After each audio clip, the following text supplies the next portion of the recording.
Buenos días, mi nombre es Natalia Caballero.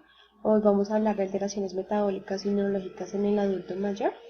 Entonces, como primera medida, las alteraciones metabólicas son todos los componentes que influyen a los problemas de digestivos, también en los problemas de asimilación y la destrucción de la glucosa para poder formar ATP. Entonces, algunas de las posibles enfermedades que podemos encontrar desnutrición, que la desnutrición se define como un estado nutricional agudo, subagudo crónico, en el que grados variables de sobrenutrición o desnutrición con o sin actividad inflamatoria conduce a una modificación de la composición corporal y un deterioro funcional, sobre todo en las personas de la tercera edad. También está relacionado con la disminución de la ingesta. Hay tres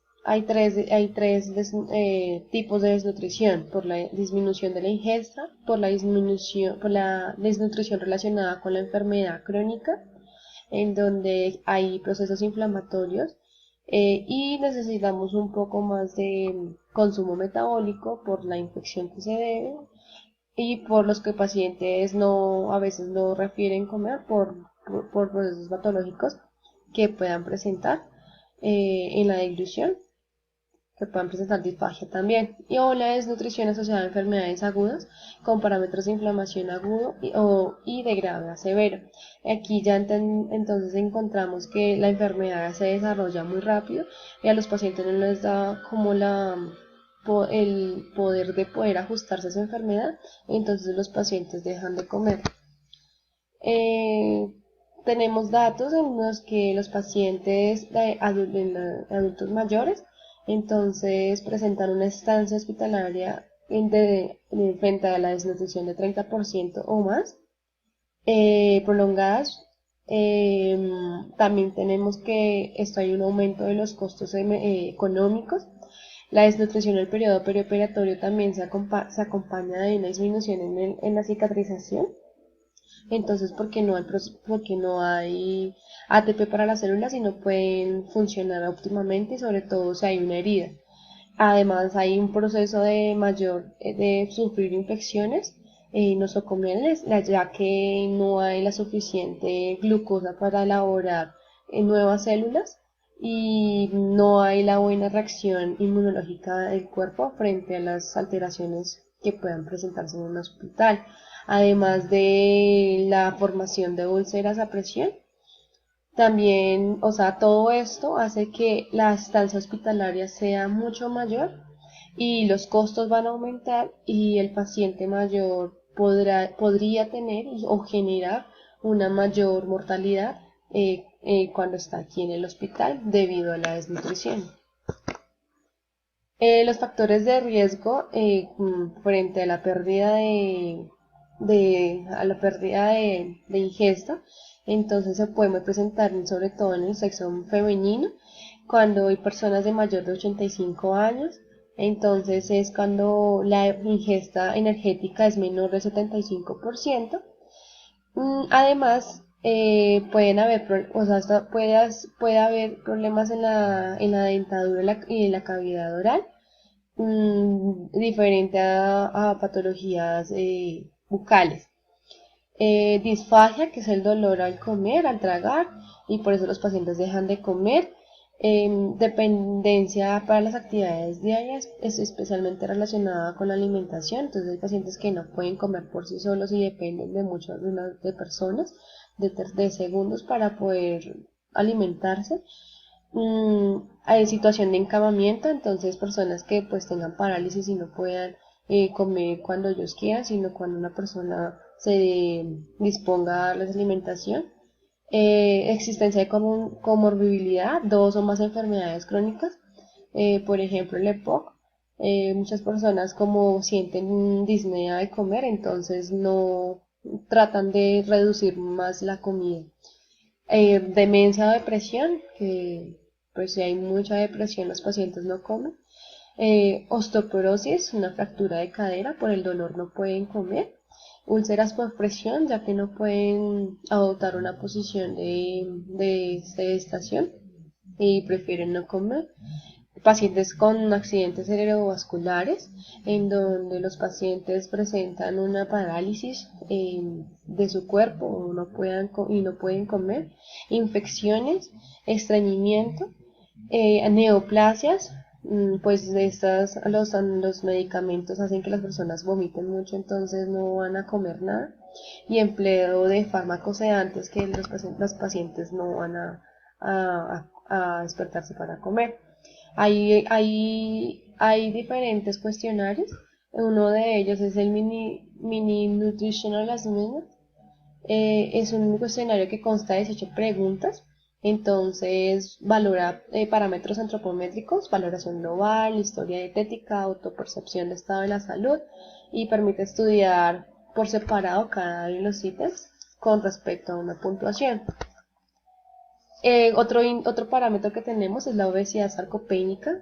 Entonces, tenemos que hay un aumento de los eventos cardiovasculares en un 23% y también hay una disminución de la fuerza muscular por la sarcopenia. Esto hace que se relacione mucho la discapacidad por riesgo de caídas, fracturas y la fragilidad. Muchas de las indicaciones que se dan es que la persona tenga una buena dieta, sobre todo que incremente el número de ingesta de proteínas para evitar para poder tener una sensación de saciedad. Pacientes, vamos a ver otro punto, es diabetes mellitus en el paciente anciano. Entonces, como vemos, según los Estados Unidos, la prevalencia de diabetes en individuos mayores de 65 años es de 21%, alcanzando 26% en ancianos frágiles. En España, según los datos del estudio de diabetes, la prevalencia de diabetes por encima de los 75 años es del 30%. Entonces va aumentando con la edad. Y se presenta en varones en 30% y en mujeres en 33%. Sabemos que el envejecimiento pues trae consigo unas consecuencias, pero también es por el tiempo de vida que se ha vivido. Entonces, fisiológicamente hay una pérdida de sensibilidad de la insulina, hay una redistribución de la grasa corporal, aumentando el índice en perímetro cadera-cintura. Hay un incremento de la adiposidad visceral, consumo de fármacos en que interfieren en el metabolismo de los hidrocarburos, hay una reducción de la actividad física por enfermedades degenerativas como la osteoartritis y dieta como mayor grasas saturadas y menor ingesta de carbohidratos complejos. Por ejemplo, ya pacientes de la tercera edad ya no consumen tantos alimentos tan completos. Entonces, los pacientes presentan síndromes geriátricos en donde pues está susceptible al deterioro cognitivo, caídas, dolor, incontinencia y polifarmacia. ¿Qué debemos hacer? Cambios en el estilo de vida, entonces tratar de hacer ejercicio, modular. El hecho de que la persona esté mayor no significa que no pueda hacer el ejercicio, y tratar de cambiar mucho la dieta. La actividad física, entonces se ha comprobado que 150 minutos semanales de actividad física, inclusive en personas de 90 años, puede prevenir riesgo de caídas y desarrollo de sarcopenia y poder mejorar la capacidad funcional en pacientes diabéticos. Tenemos por otra parte las alteraciones neurológicas, presentan una elevada prevalencia en el anciano con estimación de un 12% a nivel mundial. Se elevan considerablemente con la población hospitalizada del 40 al 50% y mucho más en ancianos institucionalizados o hospitalizados a un 70 y 94%. Podemos ver enfermedades como el Parkinson, enfermedades cerebrovasculares, depresión, delirio y trastornos del sueño con una mayor frecuencia de este grupo de edad. Esto hace que haya repercusiones en la calidad de vida y en el ámbito socioeconómico. La demencia, pues, como un dato, se estimó en el 2010, se estimó un 4,7% en los mayores de 60 años. Es menor en hombres que en mujeres. Este es un síndrome clínico adquirido de múltiples etiologías causado por una disfunción cerebral que se caracteriza por un deterioro respecto al nivel previo de múltiples aspectos cognitivos, crónicos y progresivos, y prácticamente es irreversible en muchos de los casos. Delirio no cuadro confusional, entonces es un síndrome neuropsiquiátrico frecuente en el paciente anciano. En líneas generales, en sanciones de la comunidad la prevalencia es del 1% hasta el 14% en mayores de 85 años, pero aumenta con la hospitalización del 10 al 56%, además con la edad avanzada y la gravedad y otras patologías con una incidencia del 7 al 55%. La enfermedad del Parkinson, descritamente inicialmente por James Parkinson en 1817, es una enfermedad neurodegenerativa, progresiva, incapacitante, una alfa-sinucleopatía. La prevalencia de esta patología es del 0,3% en la población en general y del 1% en mayores de 60 años a nivel mundial. Existen aproximadamente 5 millones de personas afectadas por la enfermedad, que suele presentarse entre los 40 y 70 años. ¿Qué se debe hacer frente a la enfermedad de Parkinson? Y las otras enfermedades neurológicas? Bueno, lo más recomendable es una dieta lo más posible mediterránea. ¿Qué quiere decir esto? Que pueda tener mucha ingesta de antioxidantes como el pescado, como el salmón, como el aceite de oliva, o el omega 6. ¿Para qué? Para evitar la degeneración neuronal.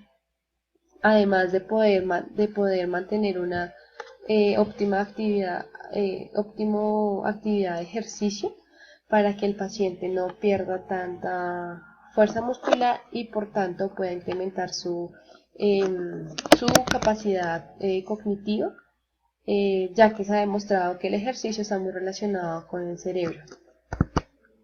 El tratamiento también debe tratarse con especialistas como son físicos, fisioterapeutas, terapia ocupacional,